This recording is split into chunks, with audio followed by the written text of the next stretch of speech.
Some shows talk about one team. Other shows barely talk sports. This show will talk Packers, Brewers, and Bucks every day.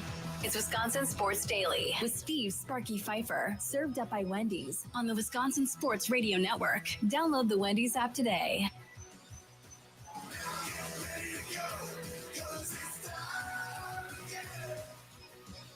It is time again. Welcome in Wisconsin Sports Daily, served up by Wendy's, live from the Wisconsin Sports Radio Network studios, powered by the Potawatomi Sportsbook. I think sometimes I scare people when I do that. So I apologize, but I'm not going to stop doing it. It's fun. Sparky here, Charlie Using over there, other side of the glass. Coming up this hour in the second segment will be Devin Jackson, sports editor for the Philadelphia Inquirer, big draft guy too. So we'll talk to him coming up at 3:20. Charlie Sounds of the Day coming up at 3:40, brought to you by Prize Picks.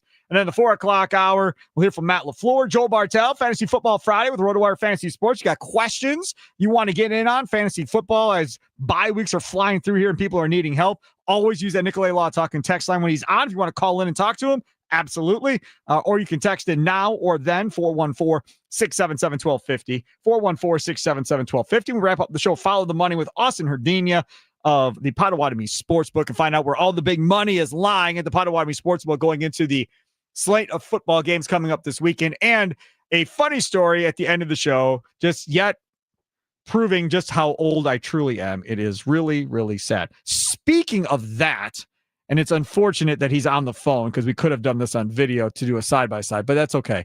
Speaking of funny and being old, Ryan Wood joins us now from the Green Bay Press-Gazette, Packers beat writer here on Wisconsin Sports Daily, served up by Wendy's.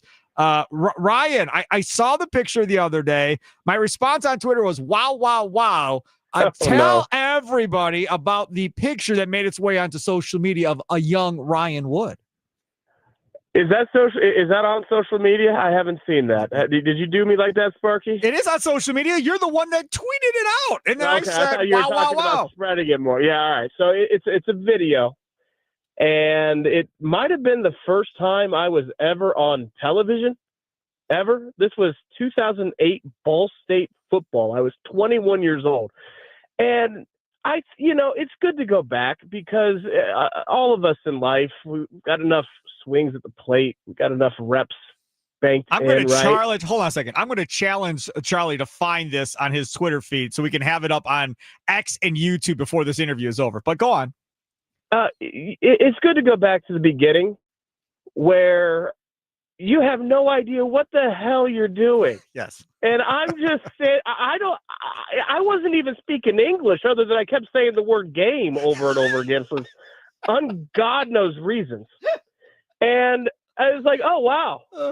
I had no idea. I had no idea. So the other thing, it was so jarring to see me with hair because, this is radio, so you might not know. I have had no hair for a long time. To see, I showed my kids, like, yeah, I used to have hair. They couldn't believe it. They're like, that's not you. They thought you were born bald and never grew hair the whole time. Yeah. It was a shocking revelation that I did indeed used to have hair. I used to be young, and I used to have no idea what the hell was coming out of my mouth. Brown hair at that. Yes, I am a brunette. At that time, at 21, had you already become a Mets fan? Were you already ruined? Or did that happen later in life?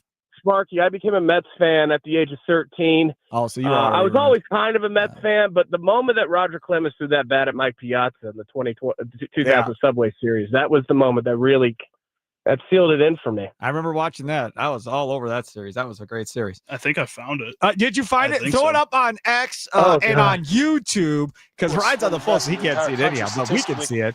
He's got the video playing in the background as well while it's going on. And here he is! Look at that here! Well, I think Ryan the first half is looking slick. Look at that. The white shirt. You look like you should be on South Beach doing this. Yeah, man. You don't look like you should be at Ball State. With the misfortune injury. Here's the funny part. They've done a great job of adjusting at me from one of the fine folks that is doing the video with me in that segment that you see. Y'all have got to get to X and YouTube. I was like, my goodness, where do you find this? And he sent me the whole thing. You want to talk about having no idea what I'm doing? later on, you can't see it in that clip, but later on, and this will never be shown publicly. Later on, I'm wearing. Well, I think the first half starts has been troubling the last couple of weeks, and then I know you guys mentioned in the Daily News the deep ball. Amazing. You're looking good, dude. Like, I'll be honest, you were looking really, really good in that one. He was. I've never dressed that good in my life. So yeah, you're looking stylish. Nothing else. With the flip flops. What am I doing in flip flops on camera? You thought unbelievable. You thought you were on South Beach. I'm pretty convinced of that. Ryan Wood joining us. Follow him on Twitter at @ByRyanWood or on X, whatever we call it nowadays. All right, so let's talk about the Green Bay Packers. Of the guys that haven't been playing, do we think Dontavian Wicks takes the field this week, or is it going to be a couple more? Sure sounds like it. Yeah, I asked him in the locker room what happened to the calf and why he's been out. And this is a continuation, sounds like, since he was out in training camp and it never just fully healed. Now, he had a really strong start to the season. What was the big thing that Dontavian Wicks had to check off the to-do list going into this year? Catch the football, right? Like, don't drop the ball. And he entered this season, the first couple games he played, makes some strong hand catches on third down, keeping the chains moving.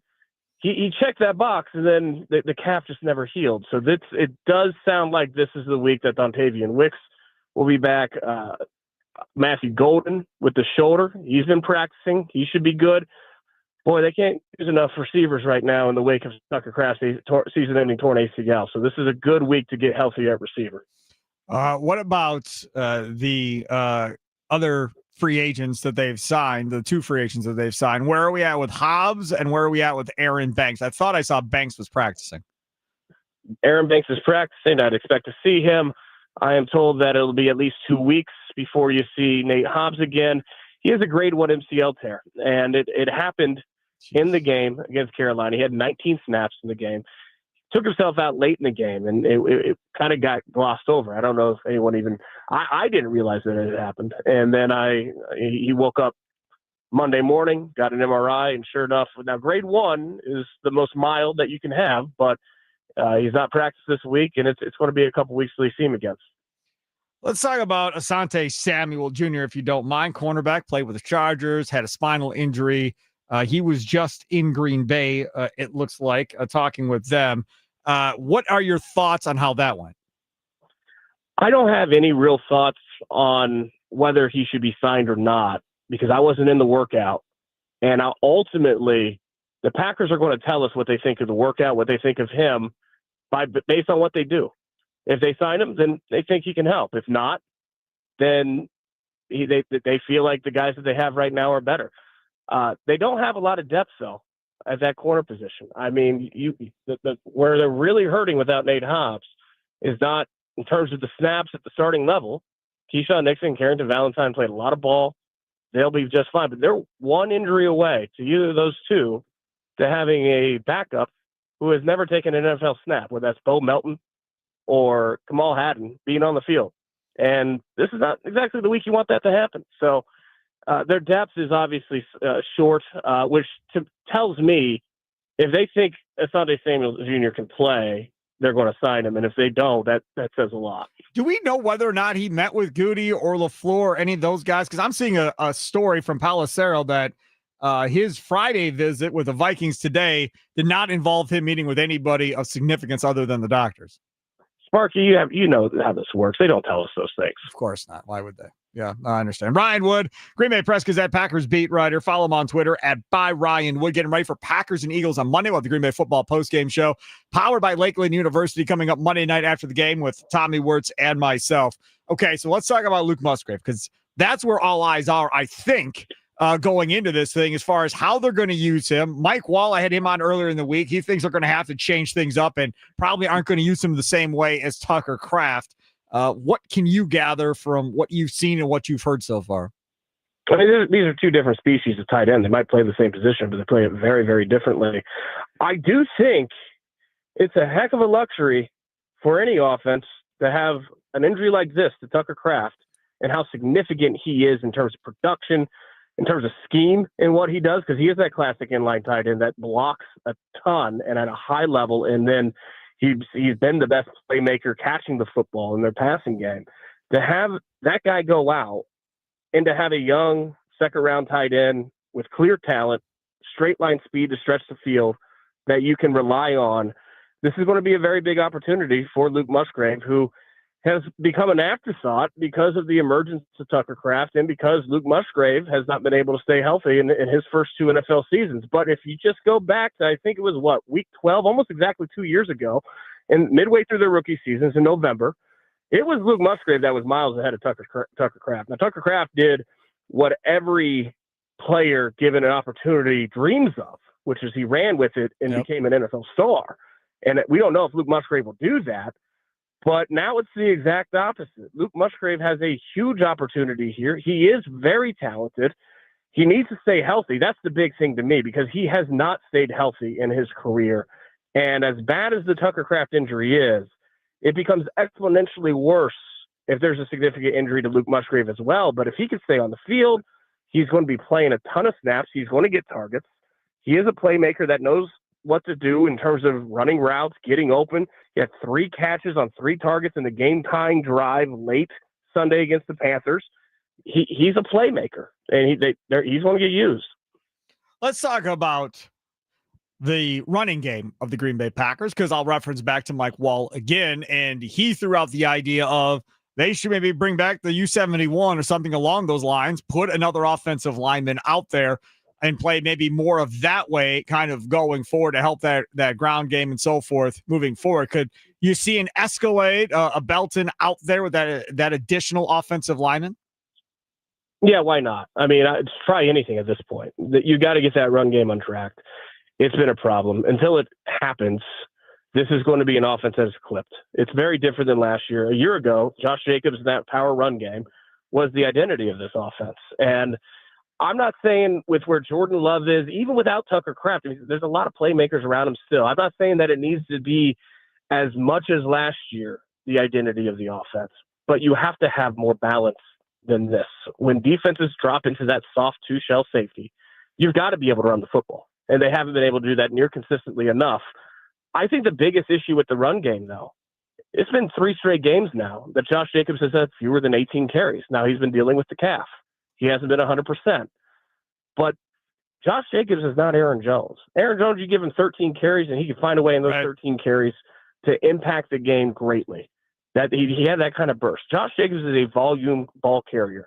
If you give him 20 carries, 5 or 6 of those, he might get stuffed. But by the late fourth quarter, he's going to have that defense worn down. And see, that's the problem. You give him 15 carries, you're not getting that type of opportunity. So I don't know. Matt LaFleur says that Josh Jacobs is very pleased with where his calf is. He feels good. That's huge, because he needs a lot more carries than what he's been getting. Ryan Wood, thank you so much for coming on. Truly do appreciate it. We're going to catch up on the Philly side of this with Devin Jackson, the sports editor of the Philadelphia Inquirer, coming up next. Enjoy your weekend, and Monday will be here before you know it, in a late night. All right, take care. Take care. There he is, Ryan Wood. Follow him on Twitter at @ByRyanWood. He joins us on the guest hotline powered by Gruber Law. One call. That's all. So I fixed his on the phone thing for you too. Oh, he is not going to be happy with you going forward. We have to use that next week. I'll use it next time. Yes. He is not going to be happy with that at all, but it's good. I like it. Coming up next, Devin Jackson, sports editor for the Philly Inquirer. Hey, Bucs fans, want to hit up Potawatomi Sportsbook before the Bucs home game coming up tonight, but need a ride to the game? It's a slam dunk by hitching a ride on a Potawatomi game day shuttle. Just make a bet at Potawatomi Sportsbook and catch a shuttle to Fifer Forum. After your purchase or bet, a wristband will be given to you at the bar or betting counter upon request. You'll need the wristband to board the Potawatomi shuttles. The shuttle begins departing 1 hour and 15 minutes before the game, with the return shuttles starting at the beginning of the third quarter and will run nonstop until an hour after the game. If you all leave the damn game at the beginning of the third quarter, you better not let me find out about it. I'm staying the whole way. Don't worry. I'm saying the whole way. Better not. Why drive downtown and pay for parking when you can ride the shuttle at Potawatomi? For more, visit Potawatomi.com. It's Wisconsin Sports Daily, served up by Wendy's, live from Wisconsin Sports Radio Network studios, powered by the Potawatomi Sportsbook. Sparky here.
This was Wisconsin Sports Daily, served up by Wendy's.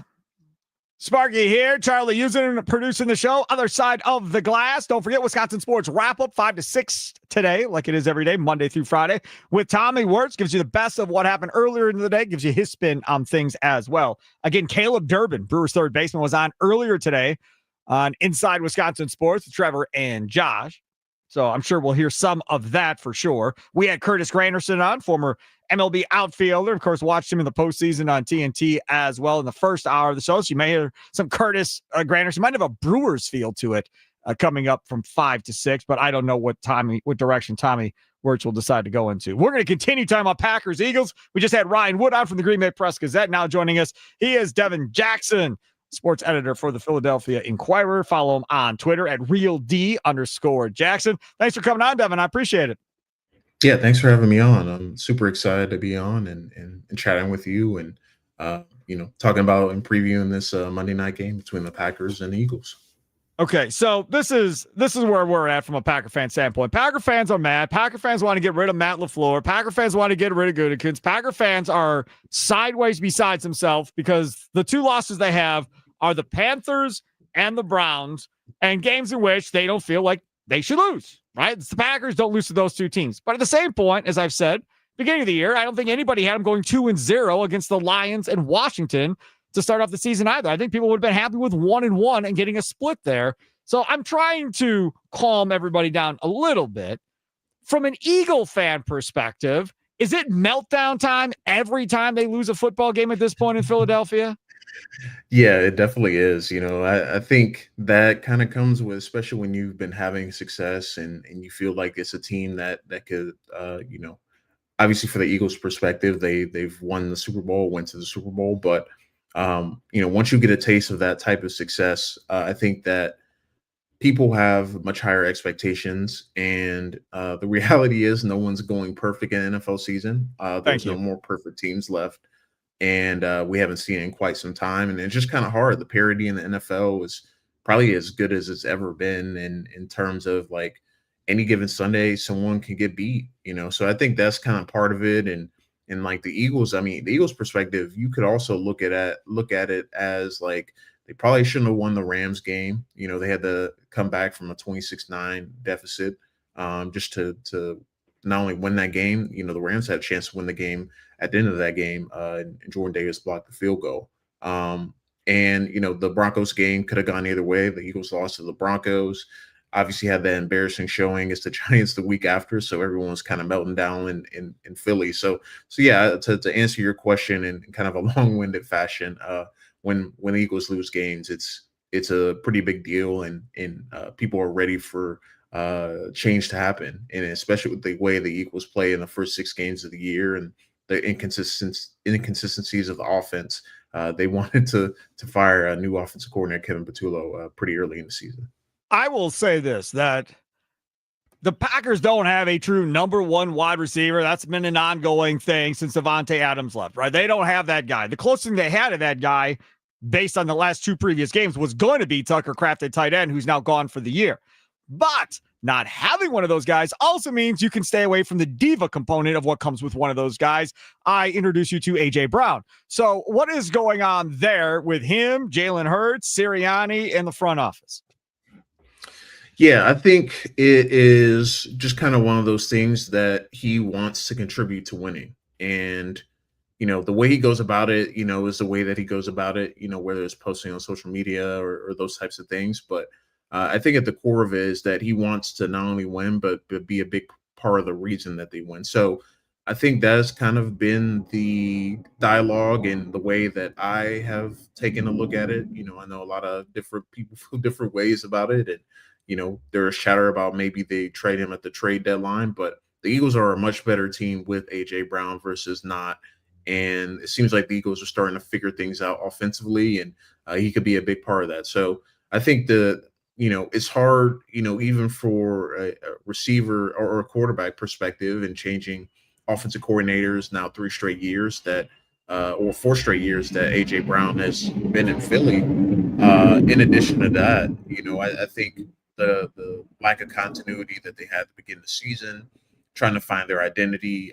It's tough for a receiver of AJ Brown's talent level and what he commands to not have the type of stats that he expects out of himself. And he had said this summer that he wanted to be thought of as the best receiver in NFL. And obviously you have to have the stats to back that up. So I think there's a little bit of obviously the personal success. And I think a lot for Brown is that he could be a little misunderstood in his messaging, because I don't think he wants out of Philly. I just think he wants to be, one of the key driving forces that the Eagles are winning and, are a potential Super Bowl contender again.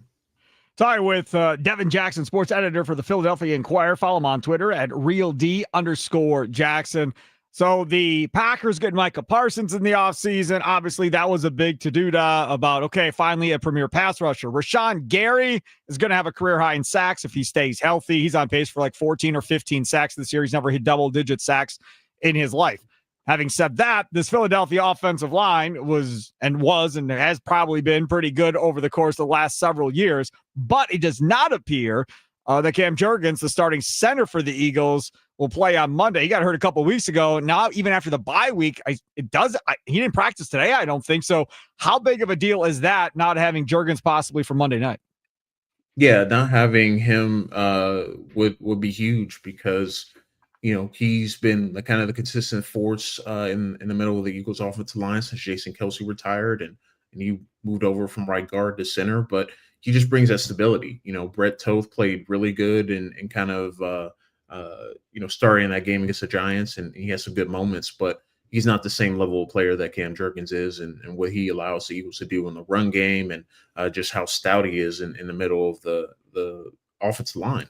I'd argue he's been the second best offensive lineman for the Eagles this year, behind Lane Johnson. He's been that good when he's been in the lineup, but got banged up a little bit in the playoffs and been banged up a little bit to start this year. So not having him will be huge. And while Brett Toth has been serviceable and a really good player, I just think overall the Eagles offensive line is much stronger when Jurgens is in the lineup. Unfortunately for the Packers, it looks like A.J. Brown's going to play. It looks like Saquon Barkley's going to play. Could have been better news there for Green Bay. They could have set out another week. They don't need to play Monday, but it appears that they're going to. Now, if they're going to play on Monday, then obviously the Packers are going to need to get some pressure on Jalen Hurts up front. On the other side of the ball, when we talk about from a Packers offensive perspective, the issues that have been going on there have been significant, I feel like, because this Packers offensive line hasn't been the best at run blocking this year, even though you had Jacobs over 5 yards. But he hasn't getting nearly as many carries as he's had in the past.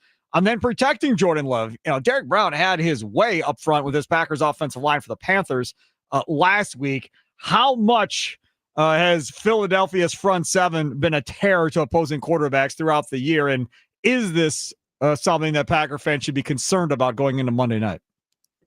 Yeah, one of the strengths of the Eagles defensive line is the interior, and Jalen Carter, continues to be a playmaker for the Eagles defensive line, and Jordan Davis has had a stout season as a run stopper, and I think he's had his best year of his entering his 5th year of his career. So I think overall that the Eagles certainly have a strength there. Jalen Carter, Jordan Davis, I think them as a tandem can make things difficult. And, getting Nakobe Dean back a few weeks ago as well at linebacker, I think has been super helpful for the Eagles run defense and what he's been able to bring to the table. Obviously, they have a great linebacking core and upgraded the edge rushing room as well. They might get Nolan Smith back this week. After he had a triceps injury that had him out for 4 games, and they brought Brandon Graham out of retirement, traded for Jalen Phillips. So this defensive line for the Eagles, they have some new faces in there, some guys that are fresh off of injuries or just fresh in general. So I think it's going to be a challenge for the Packers, especially up front, to move that defensive line and some of the things that the Eagles will be able to throw at them on Monday night. I'm fearful of the front seven of the Eagles. Very, very fearful. Now, having said that, I feel like the secondary isn't what it used to be either at this point. And if you can actually protect Jordan Love long enough, that there might be some room for exploitation of that secondary of Philadelphia.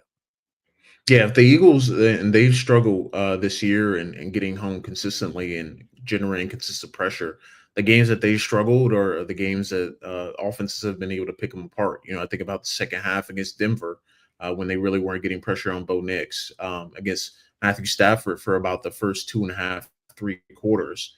Same deal. The Giants, what they did against the Eagles in Week 6 on Thursday Night Football. So when the Eagles aren't generating pressure, they have obviously talent in the secondary, but they have new guys in the secondary as well.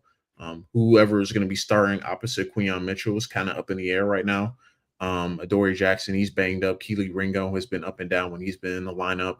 Jacorian Bennett's coming off an injury. So that spot there, and then you add in a few other pieces of Michael Carr and Jair Alexander to that secondary room. I think it's a lot of question marks on who's going to start opposite Quinyon Mitchell. Obviously, with Mitchell, Cooper DeJean, and Reed Blankenship, they bring a level of consistency and familiarity to the secondary. But Andrew Makuba has been up and down, the rookie safety for the Eagles, and you look at the CB2 spot. I think that's the weakest part of the defense right now. They haven't had a consistent player there for every single game. It's kind of been a revolving door, and whoever starts at CB2 doesn't seem to end the game there, whether it's by sub or by injury. So, Devin, I got to know, Jair Alexander, he's been a healthy scratch in Baltimore. They said, that's it, we're done. See ya.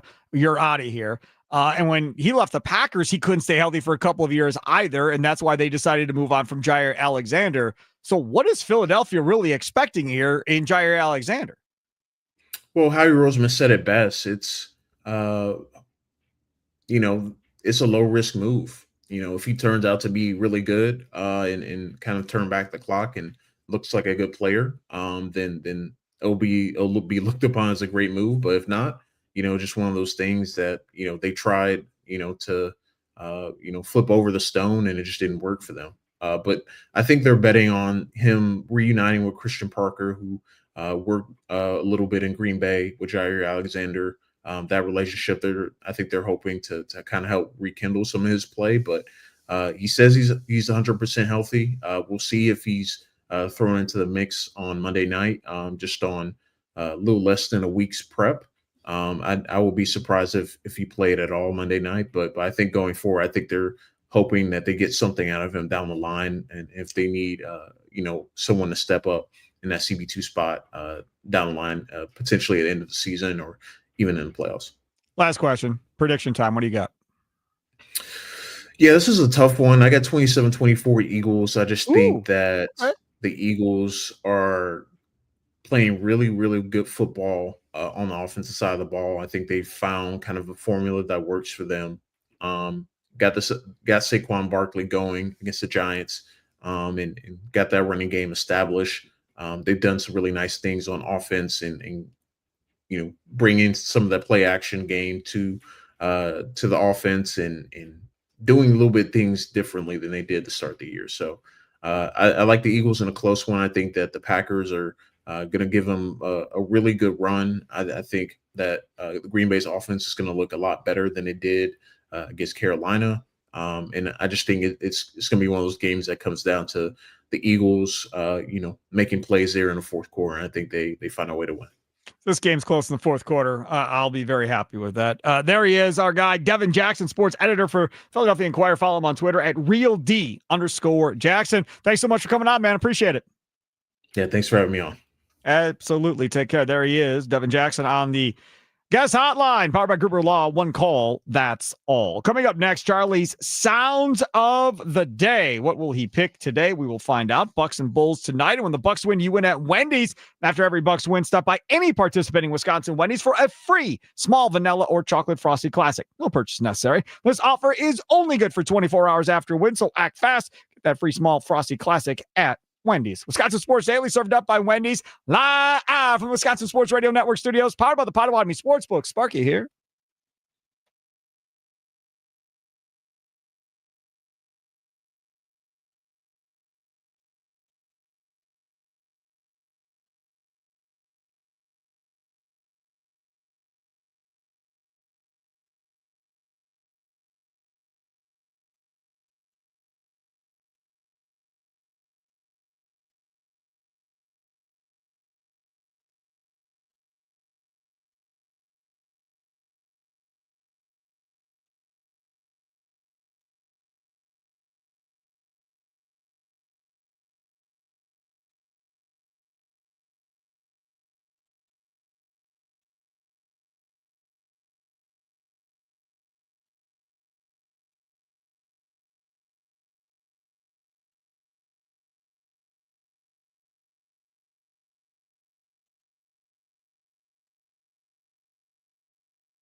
Welcome back. It is Wisconsin Sports Daily, served up by Wendy's. See Sparky Fifer with you. Charlie using other side of the glass, and it is that time to get to Charlie's Sounds of the Day.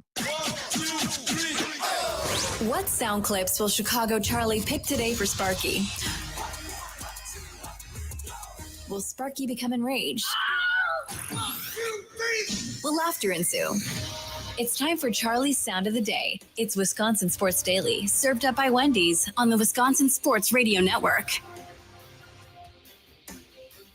All right, Charlie using. It's brought to you by Prize Picks. We got to set our lineup, too, while we're doing it. So we got to set our lineup, tell you all about Prize Picks. But before we do that, let's get to the clips. Well, since you won't see me for a couple of days next week, I wanted to make sure this Sounds of the Day was going to be very happy and exciting for you. So first, we're going to start I thought that was about to go the other way. I got to be honest. When you started talking, I was like, oh, really? My God, he's going to kill me on we're starting Friday. with Adam Shine and his take on Jordan Love supporters right now and why everybody is overreacting. Just stop. It is not Hall of Famer to Hall of Famer to Hall of Famer. It is not Favre to Rodgers to Jordan Love. Stop trying to make fetch happen when it comes to the Green Bay Packers. Jordan Love is quarterback 12 through 20 on a quarterback ranking. It rotates based upon what he does in a specific week. This is not another Hall of Famer. Jordan Love keeps throwing these pop-ups, and if the DB turns around, it's going to be a pick or a pass deflection. If the DB doesn't, like what happened with the Kraft play against the Pittsburgh Steelers, well, it's going to be a big gain for Green Bay.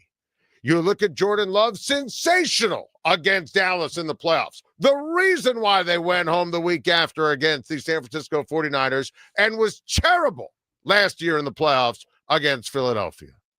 So why do Packers fans and media types keep trying to make fetch happen? I don't understand it. It makes no sense. There is a real shot. This is now 2.5 years of a body of work in addition to all the time where everyone tried to tell me it was beneficial that he sat behind Aaron Rodgers. This is who he is. He's Kyler Murray. He's Tua Tagovailoa. The highs are high, the lows are low, and there's not enough highs. This is who Jordan Love is. So remember, this guy is also the guy that destroyed Jordan Love his rookie season, destroyed the Packers for going to Jordan Love. Jordan Love will never amount to anything. He's horrible. Lots of losing in the future. The Packers are making a horrible decision. And then in the second half of that year, when Jordan Love was unconscious, people were going after Shine hard about you're an idiot. That's pretty much was, right? The next time I hear an Adam Shine take that is actually correct will be the first. That is why I don't follow the man on Twitter. That is why I don't listen to the man's radio show. Nothing personal. I just don't think he knows the hell what he's talking about half the time. So from that perspective, I don't really care about what Adam Shine has to say. Because if he wins a Super Bowl, you mark my words, Adam Shine will be on the radio saying, so what? Doug Williams won a Super Bowl. Who cares? What does one Super Bowl prove? His defense and Micah Parsons won that Super Bowl. Josh Jacobs was the hero. It wasn't about Jordan Love. Packer fans, chill out. He's still not that good. He's probably still around 15 on a good day. Like, he's never going to give this dude credit. He's never going to give the Packers credit. So to react to this fool every time he says something is pointless. All right, go on. And next up, we're going to head over to Foul Territory, a group of guys that you really like. All three of them. He's being serious because I do like them. He was, they were talking about Eric Kratz, AJ Pierzynski, and Braun over there. Scott Braun, thank you. They were discussing if MLB players care if their teammates get caught using PEDs. Do teammates care? No. Not really. They don't, right? Because they want That's to what win. I'm saying. If he comes back and he pitches well, then, if you're Bryce Harper or Trey Turner or anyone else, like, cool, Fernando Tatis, you think the Padres care that he got in trouble for PEDs? Major League Baseball doesn't even care. Yeah. They put him on some of their biggest really logos. cares. We're getting farther and farther from it actually mattering for people testing positive for steroids. Because Jurickson Profar, he still gets the rest of his contract. Was that worth it? Yes. People reboot their image. They get to go back out and they play again. So unfortunately, we're getting farther from it mattering to your career. He was a steroid guy, but who cares? We're putting him on our team's Hall of Fame.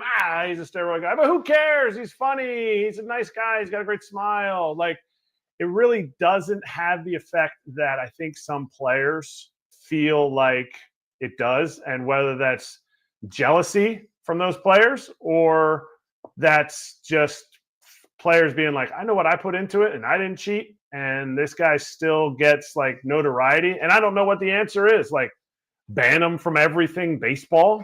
No, nobody's going to do that. So this is the thing about that. If you've listened to me at all, you know that I am not a Ryan Braun guy, never been a Ryan Braun guy, lying, throwing a dude under the bus, all that stuff. Not a Ryan Braun guy. Okay. Now, at some point, we go down the line. Will Ryan Braun have his number retired by the Brewers? Will there be all this other stuff done from Ryan Braun? Yes, because the owner of this team loves Ryan Braun, Mark Attanasio, even though he put a horrible look on the Brewers organization doing what he did. Mark Attanasio, better man than me, can move on and accept the apology and accept that he was wrong and move forward. I agree that most of these players don't care about it as much. I wonder whether or not this is all stopped or whether or not everybody has found something new that they can't detect on these testing that the testing that they're doing. And that is what has changed. Either way, I will say this for sure. I am very happy that I don't have to hear about PED testing being failed every other week. Guys getting sampled after they hit 3 home runs in a game. Oh, look, coincidence. We're gonna go test Eric Thames again after he hit multiple home runs. Coincidence. It happens every time he hits 2. I'm very happy that part of baseball is done until whatever happens next to create the next controversy. But I'm very happy that isn't a thing. I'm very happy we don't have a bunch of baseball players involved in gambling scandals right now in Major League Baseball. As far as you know. As far as we know. So as of right now, I'm very happy with Major League Baseball. I'm happy with the product. I'm happy with how it looks. Yes, I would love a salary cap like everybody else, but I love the product. I'm very happy. And they've shortened it down. So it's like 2 hours and 20 minutes, 2 hours and a half. So I'm happy with that. I think they've done a real nice job. So, yeah, I understand that other guys may not care about PED use as much, but part of it is it's just not as rampant anymore as it used to be. Right. And last up here, we're going to head over to Marquette, where Shaka Smart was joking with the media about Giannis, saying he wants to play for the University of Marquette. I appreciate Giannis thinking about Marquette. And second of all,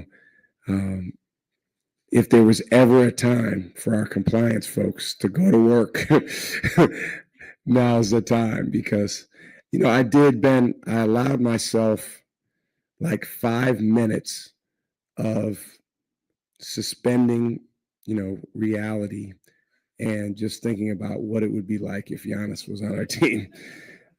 Because I don't know if you guys saw the graphic, Ben made with Giannis with a Marquette uniform. So I just said, you know what, 5 minutes, okay, then I go back to real life. But so I'm just thinking, okay, how would we play him? Who do we want out there with him? One of our coaches said, I think we'd win every game if Giannis played. I don't disagree with that. But, with some of the silliness going on right now with guys around the country getting eligibility that have been pros for several years, it's not too much of a deviation from that for Giannis to play for us. So if he ever really wanted to, we'll find him a spot and we'll go to work on that waiver. That would be pretty crazy. That Dwayne Wade, hey man, I'll throw you balls. I ain't doing much of anything else, but I'll be your point. I'll assist. I'll throw you lobs. I'll do whatever it takes to get involved. Yeah, that was fun. It was a cool look. Then somebody put the Marquette jersey on him and all that stuff. And yeah, it was a fun little piece for sure. Prize Picks, baby. The best way to cash in on your favorite teams, Bucks, Packers, whatever the case may be. Which players are going off, which ones are overhyped. Make your picks in less than 60 seconds and turn your takes into cash all season long. It's pretty simple. It's daily fantasy, right? So all I got to do is pick more or less on at least 2 players to have projections. If you get your picks right, you could cash in as well. Prize Picks now offers stacks. And in the lineup that I just did for Prize Picks, I'll tell you who my player that I'm stacking is. It's going to surprise you. Prize Picks now offers stacks, meaning you can pick the same player up to 3 times in the same lineup. So that's a pretty cool deal. Plus, you can follow other PrizePicks players directly on the app and copy their lineups in just one click. And how about this? PrizePicks offers injury reboots. So if one of your players leaves the game in the first half and doesn't return, PrizePicks won't count it as a loss. Download the PrizePicks app today and use code Sparky to get $50 in lineups after you play your first $5 lineup. That's code Sparky, SPARKY, to get $50 in lineups after you play your first $5 lineup. PrizePicks, it's good to be right. Must be present in certain states. Visit PrizePicks.com for details. Again, they're giving you 50 after you pay 5. That means that's 55 sitting there for you to play with. If you do $5 lineups, which is a common number that people play, that means you can play 11 different lineups at $5 a piece for $5 that you put in to start this whole thing. Why wouldn't you use the promo code Sparky when you download the PrizePicks app? Makes all the sense in the world. All right, you ready for the lineup that I put together? All right, let's hear it.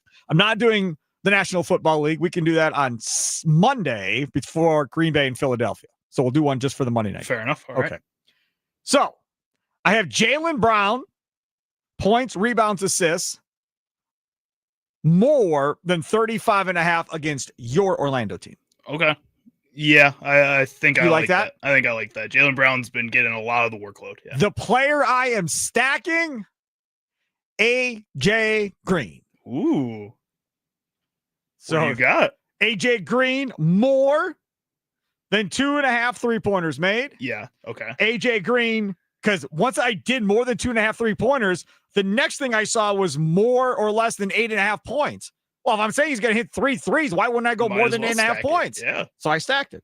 So those are the 3 that I have in my PrizePicks lineup. Feel free to join along. So you're buying in on Derry Bird now too? Yep. If it doesn't work out, I'm going to be super mad. Download the PrizePicks app today and use code Sparky to get $50 in lineups after you play your first $5 lineup. Again, that's code Sparky to get $50 in lineups after you play your first $5 lineup. PrizePicks, it's good to be right. Coming up in the 4 o'clock hour, coming up next, Green and Gold update. And we'll hear some comments made from Matt LaFleur earlier today. Fantasy Football Friday with our guy Joe Bartel from RotoWire Fantasy Sports. If you have questions for him, a lot of people on bye and so forth. People are making trades left and right in fantasy football right now, too. Lineup questions. All you got to do is use the Nicolay Law Talking text line, 414-677-1250, 414-677-1250. You can text in now, call in during the segment. That all works. Then in the last segment of the show, follow the money with Austin Herdenia, Potawatomi Sportsbook Manager. We'll find out where all the money is lying, which games have all the money on them going into this weekend. I was shocked that last week, that Green Bay Carolina game was not first, was not second, was not third. Like, people were not all in on Green Bay going into that game. And you know what we learned? The bettors, they were right, Charlie User. Smart ones. They were scared of that one. It was a big number at 13.5. It's a huge number. Mm-hmm. And that's a huge number in the National Football League. I don't care how bad a football team is. Right. That is a huge number to cover. I want to see, personally, what happens in this Wisconsin-Washington game. That is a late start tomorrow afternoon. It's not that first game. It's in the second window. You spent the whole first segment bashing Wisconsin, correct, talking about I heard Mason Crosby today say he's taking the points and Wisconsin. I laughed in my car and said, I doubt it, but we'll see. For Mason's perspective, I hope Mason Crosby is right that they're going to cover the number because, again, that's double digits too. That's like 18, 19 points, something like that against Washington. No, I'm with it. I said an upset earlier in the week. You never know. And you called it upset? Uh-huh. That's funny. It's Wisconsin Sports Daily, served up by Wendy's, live from Wisconsin Sports Radio Network studios, powered by the Potawatomi Sportsbook. Sparky here.